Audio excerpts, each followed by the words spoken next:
하나님의 말씀은 출애굽기 34장 1절로 시작합니다. 모세가 처음 받았던 돌판은 가지고 내려오면서 이스라엘 백성이 우상 숭배를 하고 그리고 음주 가물을 하는 것에 화가 나서 던져버렸습니다. 그리고 이제 두 번째 돌판은 하나님께서 이스라엘과의 관계 속에서 그들의 어떤 죄악에 대해서 주님이 분노하시고 또 거기에 대해서 이제 모세가 중보한 연후에 다시금 하나님이 돌판을 깎아서 시내산 정상으로 올라오라고 합니다. 그래서 그 돌판에 주님이 율법을 새겨서 주셨던 겁니다. 이것이 우리에게 시사하는 바가 있습니다. 그것은 구약의 율법은 실패하지만 신약의 율법이라고 할 수 있는 생명의 영은 성공한다는 것을 우리에게 상징적으로 보여주는 겁니다. 여호와께서 모세에게 이르십니다. 너는 돌판 둘을 처음과 같이 다듬어 만들어라. 내가 깨뜨린 처음 판이 있던 말을 내가 그 판에 쓴다고 이야기하십니다. 그러니까 첫 번째 판에 새겼던 말씀이나 두 번째 판에 새겼던 말씀은 똑같습니다. 이것은 구약의 돌판에 새겼던 그 율법이나 훗날 예수 그리스도를 통해서 믿는 자에게 주시는 영이 새겨지는 영의 법은 그 내용은 똑같습니다. 그러나 분명한 것은 앞의 거는 실패를 했고 뒤의 것은 우리 안에서 완전히 성취되는 것을 우리에게 시사하는 것입니다. 아침까지 준비하고 아침에 시내산에 올라와 산 꼭대기에서 하나님 앞에 보이라고 말씀하시죠. 근데 하나님께서는 모세가 시내산 정상에 올라올 때 아무도 따라오지 못하게 합니다. 특별히 온 산에 아무도 나타나지 못하게 하고 양과 소도 산 앞에서 먹지 못하게 합니다. 그것은 하나님은 구별된 자와 만나는 것을 우리에게 말씀하시죠. 그러니까 우리가 예수를 믿는다고 하지만 실은 예수 그리스도의 피로 말미암아 하나님과의 관계가 회복이 된 것이지 우리의 말이나 또는 우리의 행동, 심지어 우리의 영과 마음 자체가 하나님을 만날 만큼 깨끗하지 못합니다. 그런 상황에서 하나님이 구별된 모세만 시내산 정상에 올라오라 그랬던 거죠. 이스라엘 백성이나 또는 그들이 기르는 양과 소는 산 앞에 얼씬거리지 못하게 했던 겁니다. 이제 모세가 돌판 둘을 처음과 같이 깎아 만들어서 아침 일찍이 그 돌판을 손에 들고 시내산에 올라갑니다. 그런데 계속해서 이 돌판을 이야기할 때 두 돌판을 강조를 하는 거죠. 흔히들 성사학자들은 그렇게 이야기하는 거죠. 한 돌판에는 1계명부터 4계명까지 쓰여졌고 또 이 한 돌판에는 5계명부터 10계명까지 쓰여졌다. 훗날 예수님이 율법을 한마디로 뭐라고 그러냐, 하나님 사랑과 이웃 사랑, 그렇게 말하신 것처럼 왼쪽에 있는 1계명부터 4계명은 하나님 사랑, 그리고 5계명부터 10계명은 이웃 사랑, 그렇게 쓰여졌지 않냐, 그렇게 추정을 합니다. 모세가 이제 시내산 정상에 올라가니까 여호와께서 구름 가운데 강림하셔서 그와 함께 거기 서서 여호와의 이름을 선포하시는 거예요. 성경의 하나님의 독특성은 당신이 자신을 임재를 보여주실 때마다 말씀을 하시는 겁니다. 그리고 하나님께서 우리의 삶의 모든 환경과 여건 속에 당신의 뜻을 보여주실 때 꼭 말씀을 하십니다. 그것은 우리가 어떤 우상 숭배하는 그런 이방 종교나 또는 어떤 체험만을 이야기하는 그런 황홀경의 그런 신비적인 종교가 아니라는 겁니다. 하나님께서는 우리에게 어떤 그 신비한 어떤 체험이나 또는 우리가 어떤 그 사건을 경험할 때 꼭 거기에 대한 말씀을 주시는 겁니다. 그래야 할 때 하나님이 행하신 것을 우리가 말씀으로 깨닫게 되고 더 나아가서 성령이 그것을 믿게 하시는 거죠. 여호와께서 그의 앞에 지나시며 선포하시되 여호와라 여호와라, 자비롭고 의미롭고 노하기를 더디하고 인자와 진실이 많은 하나님이다. 이것은 모세가 깨달은 말씀이 아니라 여호와께서 직접 모세에게 계시한 말씀이죠. 그러니까 여호와께서 지나가는 것을 모세로 하여금 느낄 만큼 하나님의 강력한 임재 속에서 이제 여호와의 이름을 말씀해 주시고 그분이 어떤 분이냐? 자비롭고 은혜롭고 노하기를 더디하시고 인자와 진실이 많은 하나님이다. 그렇게 이야기하십니다. 그러면서 여기서 함께 두 가지를 이야기하죠. 인자를 천대까지 베풀고 악과 과실과 죄를 용서한다고 이야기를 하세요. 그러나 벌을 면제하지 아니하고 아버지 악행을 자손 3세대에게 봉하리라. 그럼 여기서 인자를 천대까지 베풀고 악과 과실과 죄를 용서하는데 또 벌을 면제한다는 것은 면제하지 않는다는 건 무슨 뜻이냐? 우리가 하나님 앞에서 죄를 짓고 나쁜 짓을 하고 악행을 하지만 하나님 앞에서 회개하고 주의 긍휼을 믿으면 주님께서 그 모든 것들을 용서를 하여 주십니다. 그러나 이 땅에서 우리가 잘못한 것에 대해서는 공의에 의해서 벌을 받는다는 겁니다. 그러므로 우리는 분명히 알아야 됩니다. 이 땅에서 벌을 받지 않았다고 해서 내가 악한 짓이나 나쁜 짓을 하지 않았다는 게 아니고 이 땅에서 당하는 이 벌이란 것은 하나님께서 잘못한 것을 주님께서 징계하시고 심판하시는 걸 상징적으로 보여주는 그런 사례입니다. 그러니까 우리가 악을 행하고도요, 어떤 때는 벌을 받지 않을 때가 있어요. 그리고 어떤 경우에는 우리가 악을 행하지 않은데도 불구하고 굉장히 고통 가운데 들어갈 때도 있습니다.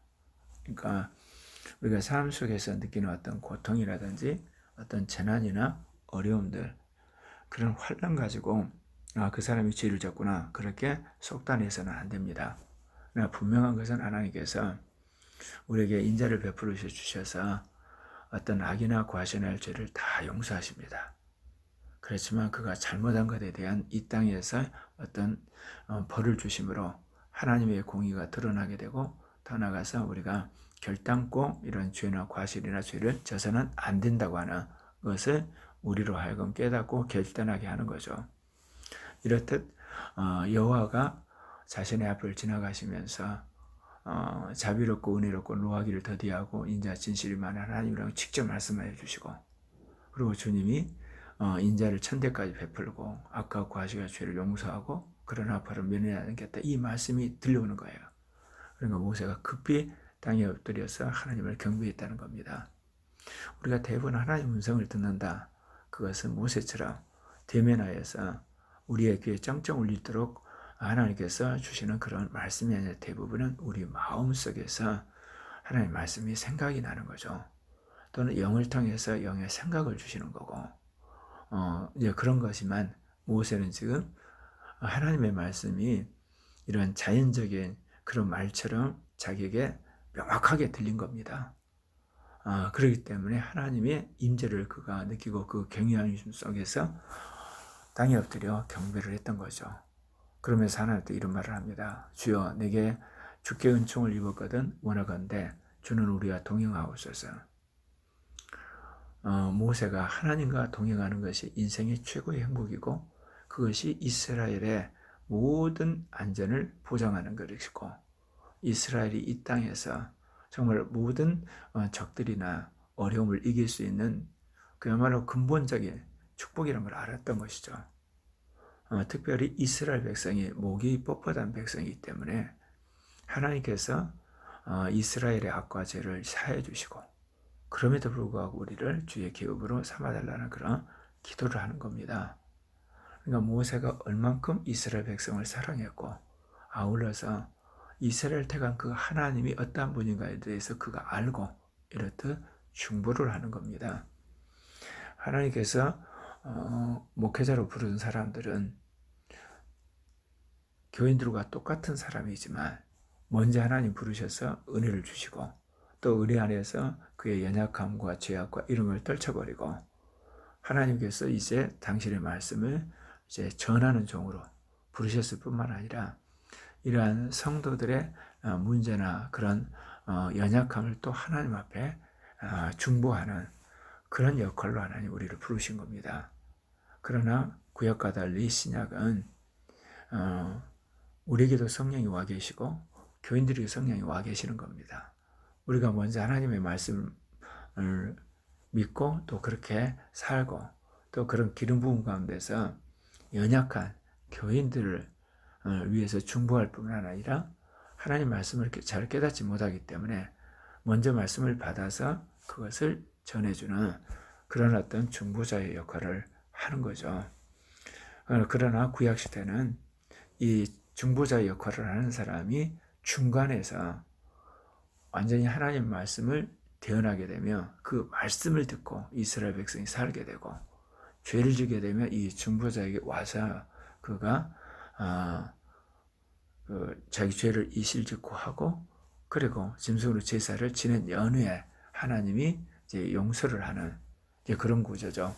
그러니까 구약 시대는 이스라엘의 지도자들이 하나님과 이스라엘의 어떤 중간자 역할을 하지만, 신약 시대는 이 지도자나 교인이나 하나님 앞에서 정말 그리스도를 통해서 만나는 그런 동일한 지체이고, 단지 먼저 하나님의 말씀을 믿고 실천하는 사람으로서 그렇게 살도록 권면하는 것이고, 또 영적으로 무지해서 깨닫지 못한 것을 하나님한테 중보하는 역할을 하는 겁니다. 여호와께서 모세에게 그렇습니다. 내가 언약을 세우나니 곧 내가 아직 온 땅에 아무 국민에게도 행하지 아니한 이적을 너희 전체 백성 앞에 행할 것이라. 그러니까 하나님께서 그동안 그 어떤 민족에도 행하지 않은 이적을 행할 걸 약속을 해주세요. 이스라엘 백성이 출애굽을 해서 이 홍해를 건너고 또 여러 가지 만나 매출할 경험을 하고 이 시내산에 왔지만, 앞으로 그들이 들어가야 할 동안 여기 말한 것처럼 가나안 7 족속이 있는 곳에 가서 그들을 물리치고 나라를 건설해야 되는 겁니다. 그렇기 때문에 하나님이 직접 함께 하심으로 놀라운 기적을 행해 주시고, 하나님께서 강권적인 역사를 행하지 않으면 이스라엘 백성은 안전을 보장할 수가 없습니다. 그래서 하나님이 그 이야기 하시는 겁니다. 온 땅 어떤 국민에게도 행하지 않은 이적을 너희 백성 앞에서 행할 것이다. 내가 머무는 나라 백성이 다 여호와 행하심을 보리니 내가 너를 위하여 행할 일이 두려운 것임이라. 분명 하나님께서 이 놀라운 기적을 행하는데 모세의 믿음을 보시고 하나님 이스라엘 백성 앞에서 그 일을 행하시는 거죠. 그러한 것은 오늘날 교회에서도 마찬가지입니다.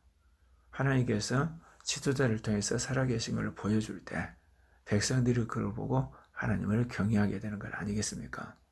그래서 그러나 분명한 것은 구약시대는 하나님과 백성 사이에서 중간자 역할을 하는 것이 지도자지만, 신약시대는 그리스도와 교회 사이에서 먼저 선행자 역할을 하는 것이 지도자라는 겁니다. 너는 내가 오늘 내게 명하는 것을 삼가 지키라. 보라, 내가 내 앞에서 아무리 사람, 가난 사람, 햇사람, 브리스 사람, 일사람, 여부사람을 쫓아내리니, 여기서는 분명히 하나님이 쫓아낸다고 하셨습니다. 하나님이 이 모든 족속을 쫓아낼 것인데, 그런데 여기서 하나의 어떻게 모순되게 들리는 것 같은 그런 표현을 합니다. 그건 뭐냐면, 너는 스스로 삼가 내가 들어가는 땅의 주민과 언약을 세우지 말라. 그것이 너에게 올무가 되리라. 그러니까 하나님께서 가나안 여기서는 6 족속이죠. 6 족속을 다 쫓아낸다고 해서 그들이 다 죽는다는 건 아니에요. 그들이 차지한 땅을 이스라엘 백성들이 차지하고 그들은 산간지역이나 또는 주변으로 밀려간다는 의미도 포함하고 있어요. 왜 그러냐면 그들이 차지한 땅에 들어갔을 때 땅의 주민들과 언약을 세우지 말란 이야기는 그들 또한 거기에 일부가 살고 있는 것을 전제하고 있는 거 아니겠습니까? 그랬을 때 너희들이 그 땅에 있는 백성과 언약을 맺게 되면 그것이 도리어 너희들에게 올무가 된다고 그렇게 이야기를 하는 겁니다. 그래서 하나님은 이 적각거리는 가나안 땅에 있는 6 족속을 주님께서 쫓아주시는 거고, 그 땅에 들어간 이스라엘 백성들은 그들과 언약을 맺지 않을 뿐만 아니라 그들이 그동안 이방신을 섬기기 위해서 만들었던 제단을 헐고 주상을 깨뜨리고 아세라단을 다 찍어버리고 없애버리라는 겁니다. 하나님이 우리에게 은혜를 베푸시면 우리가 하나님을 경외하는 거고, 하나님의 말씀을 우리가 그대로 실천하는 것이고, 더 나아가서 하나님의 말씀을 이방 사람들에게 전하는 것 아니겠습니까? 그렇기 때문에 하나님의 은혜는 우리로 하여금 하나님의 친백성이 되게 하려는 데 있습니다. 다른 말로 말하면 예수 그리스도를 믿는 우리는 그리스도를 닮은 자로서 이 땅에 그리스도의 증인으로 세움받고 그리스도의 몸으로서 그 모든 걸 드러내야 되는 거고, 또 그리스도의 구주 되심을 우리는 증거해야 되는 겁니다. 그러면서 아주 성경에서 독특한 하나님의 성호가 나옵니다. 너는 다른 신에게 절하지 말라. 여호와는 질투라. 이름하는 질투의 하나님이라. 사랑의 하나님, 은혜의 하나님, 그 다음에 이제 공의의 하나님, 심판의 하나님. 거기에 대해서는 우리가 공감을 하는데요. 질투의 하나님이라는 표현을 씁니다. 이것은 하나님이 만든 피조물 가운데 영적인 그런 권능이 나타나는 그런 신들이 있다는 거죠. 우리가 이제 훗날 밝혀졌지만 타락한 천사장이나 이 천사들, 타락한 천사들, 곧 사단과 악한 영들이 교묘하게 인간을 속이게 되는 거죠. 그랬을 때 인간은 그걸 신이라 하는데, 그런 어떤 신을 섬기는 것은 안 된다. 그렇게 되는 것을 내가 질투한다. 그래서 질투하는 하나님이라고 말씀을 하시는 겁니다. 그 이야기는 하나님과 한마디로 동등된 그런 신이 있다는 뜻이 아니라 하나님이 만든 피조물 가운데 그런 영적 존재들이 하나의 신으로서 사람들에게 미혹거리가 될 때 주님은 그런 신을 섬기는 걸 결단코 용서하지 않는다. 그래서 질투하는 하나님이다. 그러면서 주님이 다시금 또 이야기해요. 너는 그 땅 주민과 언약을 세우지 말라고 이야기합니다. 그 땅 백성과 언약을 세우게 되면 그 땅의 백성들이 섬기는 신들을 섬기게 되고, 그리고 그들이 행하는 잘못된 그런 이방 풍습을 받아들이기 때문에 그렇습니다. 하나님께서 우리를 향해서 하시는 이야기는 오직 하나님만 섬기고, 그리고 그 하나님을 섬기는 백성으로서 가져야 경건의 문화, 거룩한 문화, 영적인 문화가 있다는 거죠. 그들이 모든 신을 음란하게 섬기며 그들의 신들에게 제물을 드리고 너를 청하면 내가 그 제물을 먹을까 함이라. 우리가 이 땅에 살면서 믿는 사람이 모이는 공동체를 교회라고 그러지만, 우리가 나머지 모든 어떤 삶에 있어서 그 대부분은 안 믿는 자들과 더불어 살아가거든요. 근데 그들과 더불어 살아가는 것과 그들과 언약하는 것은 달라요. 언약을 하게 되면 어떤 일이 벌어지냐? 그 사람과 나 사이에 모든 것들을 이제 유무상통하게 되는 일이 벌어질 때가 많습니다. 그럴 때 그가 섬기는 신을 내가 섬기게 되는 그런 일이 벌어져요. 내가 섬기는 하나님을 그에게 전달하기보다. 그래서 오늘 그 이야기 하시는 겁니다. 그들이 모든 신을 섬길 때 너희들도 그런 신을 섬길까? 주님께서 염려가 된다는 거죠. 왜? 하나님은 질투하시는 하나님으로서 다른 신을 섬기고 우상을 섬기는 결단코 용서하지 않아요. 그러니까 당신의 백성이 미혹이 돼서 그런 다른 신과 이방신을 섬기게 되면 인자가 풍성한 하나님이 몇 차례 경고를 하고 외개를 촉구하지만 하나님의 말씀을 거역할 때 하나님은 심판하시는 하나님이실 수밖에 없는 겁니다. 그렇기 때문에 이 말미에 주님께서 그런 이야기를 하지 않습니까? 내가 그들의 딸들을 내 아들들의 아내로 삼고 그들의 딸들이 그들의 신들을 음란하게 섬기게 되고 또 내 아들들이 그들의 신을 음란하게 섬기게 되는, 특별히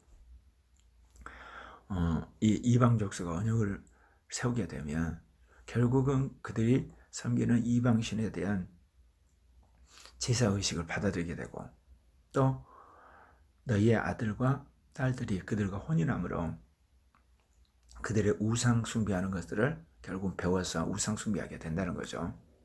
그래서 결단코 언약하지 말라고 여기서 이야기하는 겁니다. 그럼 오늘 이 시대 우리가 이방 사람과 더불어 살아가는데 이 언약이란 건 뭐냐? 구체적으로 이방 사람을 언약하는 대표적 행위 중에 하나가 안 믿는 사람과 결혼하는 겁니다. 그리고 안 믿는 사람과 사적인 관계에서 동업을 할 때 그런 일이 벌어지게 되는 거죠.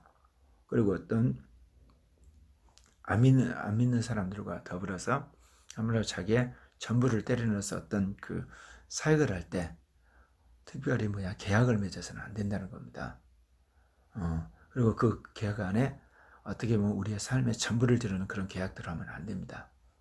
단순히 어떤 물건을 사고 판다, 어떤 지식을 주고받는다, 어떤 정책 입장에서 같이 일을 한다, 이런 곧 어떤 그 신을 섬기는 어떤 그 의식이라든지 또는 어떤 종교를 이제 한마디로 받아들일 수밖에 없는 그런 계약 관계라든지 또는 어떤 그 우상 숭배하는 그런 것들을 내가 어쩔 수 없이 할 수밖에 없는 그런 계약이라든지 그런 만남이라든지 그런 동업 활동, 그것은 해서는 안 되는 겁니다.